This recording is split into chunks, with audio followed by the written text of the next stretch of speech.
Todd Flosi, who's the hospitalist there at Ventura County Medical Center. I think people just don't know enough about what happens inside that hospital. What is a hospitalist? What kind of work do you do in the hospital?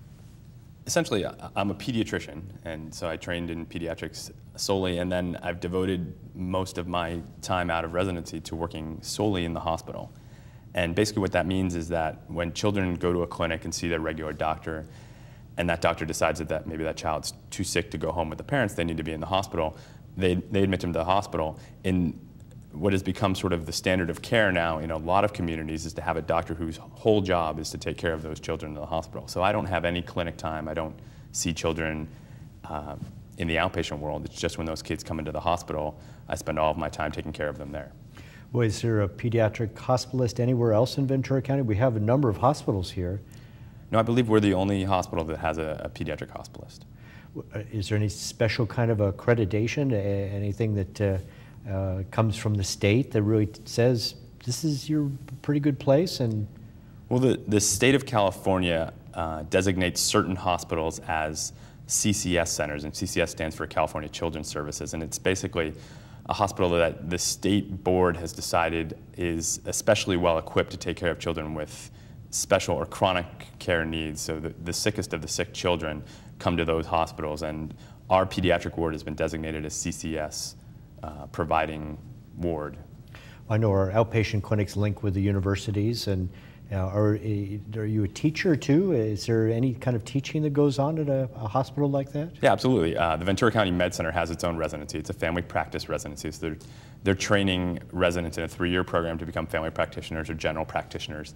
And I'm responsible for teaching them all about the inpatient pediatric care.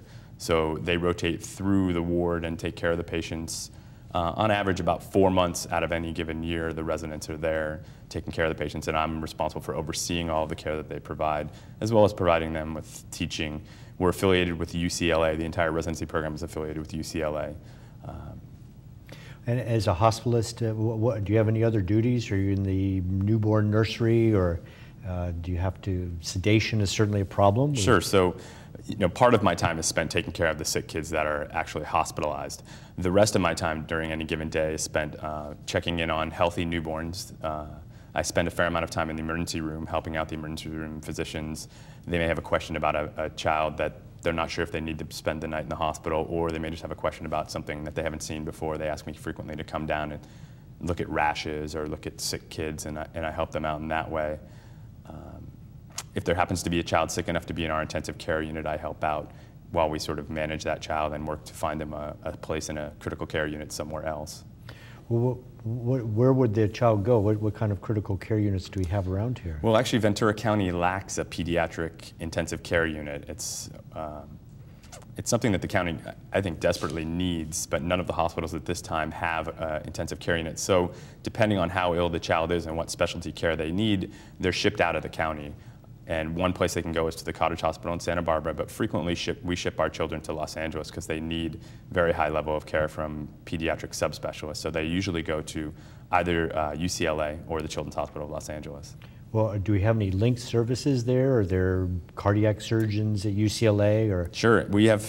We're lucky enough that over time you have set up basically so that specialists come up to Ventura County and spend their time working here with the children who are sick and need their help. And because we have developed relationships with those specialists, we have relationships with the hospitals which they work. So our pediatric cardiologist is affiliated with UCLA, and if we have a child who's critically ill or needs sort of emergent cardiac evaluation, we tend to send them down to UCLA. In addition, we have links with the cancer and blood disease program at Children's LA. So if we have a child who's been newly diagnosed with leukemia or some other cancer, we tend to send them to Children's Hospital Los Angeles to be taken care of by the specialists who we've come to know because they spend their time doing outreach up here. Well, we've worked very hard over the years and raised money to get laptops for kids because they're spending hours in the car and hours down Los Angeles and really away from their home. Are there any new developments coming in terms of care for children with cancer? Well, our goal is to bring a pediatric oncologist to the community. And that oncologist would be based in the healthcare system, the Ventura County healthcare system, and would provide the chemotherapy and sort of all the ongoing care for these children who unfortunately have been diagnosed with cancer at Ventura County Med Center and then the affiliated clinics. And that is hopefully something that's going to be here in the near future. Is there any fundraising that's been going on lately? Absolutely. For the past 3 years, the National Charity League Juniors have been gracious enough to have an amazing fundraiser.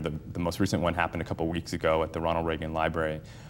I don't know how much money they raised, but I'm sure it was a ton. It was a great fundraiser. They had Big Bad Voodoo Daddy band play, and it was just tons of people having a very good time, donating a lot of money towards a good cause of, bringing an oncologist here, allowing the kids who have cancer to stay in the county and not have to drive hours to a tertiary care center where they then get, their chemotherapy and then have to drive all the way home. Well, I know part of it, of what happens in a hospital is us, but how about the nurses at Ventura County Medical Center? Anything special about them on pediatrics? Actually, what makes the pediatric ward at Ventura County special is the nurses. We have the only dedicated pediatric ward in this part of the county, and with that comes nurses who've spent their entire careers working with kids. So they're pros at taking care of really sick kids, making sure that the children are comfortable, making sure that if they need a lab draw, they're there by their side, making sure that's absolutely necessary. Our nurses make the care of the kids, make it easy for me, and they're the essential part of what we have developed at Ventura County Med Center. Well, we're very proud of the support we get from the Board of Supervisors. Is Ventura County Medical Center a place where we see children with private insurance as well? Yeah, absolutely. We have over time been increasing the amount of kids with private insurance that are being admitted to the hospital. And I believe we contract with most major insurances to take care of their children if they need to be hospitalized. What are some diseases that you might see, and how would you treat them? We see pretty much everything come into the hospital at any given time. This time of year, what kind of diseases are you Right, seeing so this now? time of year, we're nearing the end of winter, we see a fair amount of asthma. We put those children who are sick enough to need to be in the hospital, they're working too hard to breathe, or they need a little bit of extra oxygen. We put them in the hospital, they're placed on a monitor in their room that also transmits the information about their heart rate and their respiratory rate and their oxygen levels up to the central nursing station, so they can be monitored both in the room and from afar. They may be placed on oxygen, which is delivered through the wall system in a tube into their nose. They'll get breathing treatments by our special respiratory therapists. We see children with bad dehydration from some of the vomiting and diarrhea illnesses that sort of rampage through the community, and those children may come in just for some IV fluid overnight, or they may stay for a few days if the vomiting doesn't resolve rapidly. And then we see much more complex things like juvenile diabetes or type 1 diabetes. We see the children who have had the disease for a long time and come in because they're sick, and we see the new onset diabetics. And pretty much any pediatric illness that's not requiring critical care, we admit to our hospital. Yeah, a lot of the time, we see 90% of the time they're managed at home and 10% of the time in the hospital. Right. We certainly have a lot of in-hospital resources.